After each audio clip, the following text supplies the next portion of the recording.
40% of women have some type of sexual dysfunction, yet many of them never get help, due in part to a lack of education and awareness, despite decades of treatment options for men's sexual health. Fox 23 morning anchor Michelle Lynn learned women from all over the country are traveling right here to Tulsa to get help. It's a story you'll see only on Fox 23.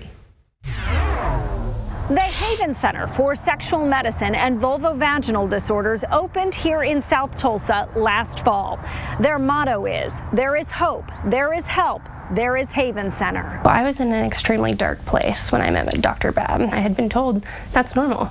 Things are going to hurt for a while. As much as I hate to say that, that's a very common theme, we hear here. Dr. Corey Babb spent more than a decade delivering babies and taking care of women. Then he pivoted to focus on women's sexual health. It was something that I saw the need for after talking to women over and over again about how they get pregnant, they have a baby, and then they seem to be kind of forgotten. It's like they've done that part, but after that, where do they exist in kind of this healthcare, sphere? A few weeks after Rachel Burke had her first baby last year, she had painful scar tissue from the delivery. She says her doctor said it was pointless to try to fix it until she was finished having kids. She says she was really suffering, feeling like she'd lost part of herself when she visited Dr. Babb at the new Haven Center for Sexual Medicine. I had met him after going through pelvic floor physical therapy, trying to do every part that I could to reduce that discomfort. Kind of almost like an out-of-body experience with how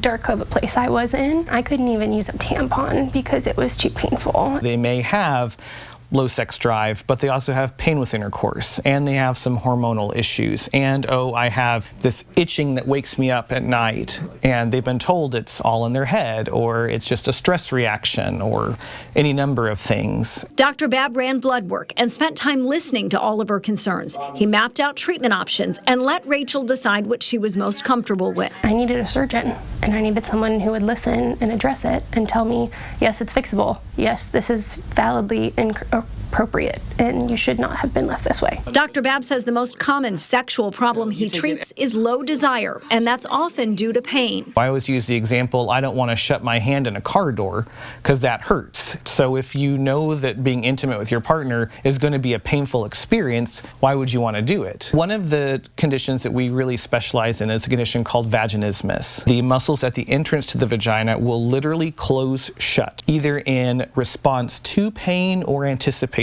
of pain. We do a very specialized procedure here that I'm one of 4 physicians in the entire world that's been trained in. Literally, you see their brain starting to rewire itself. And we have patients cry. I've had patients just almost have these huge emotional releases. And, I get the goosebumps and I'll get teary with them too with it, because it's like, that's the best thing. Couples that have never been able to consummate their marriage, and after the procedure, they're able to have sex without pain. They're able to get pregnant, and it's literally life-changing for those individuals. I'm able to have a normal sex life again, which is crazy and amazing because I thought I had lost that.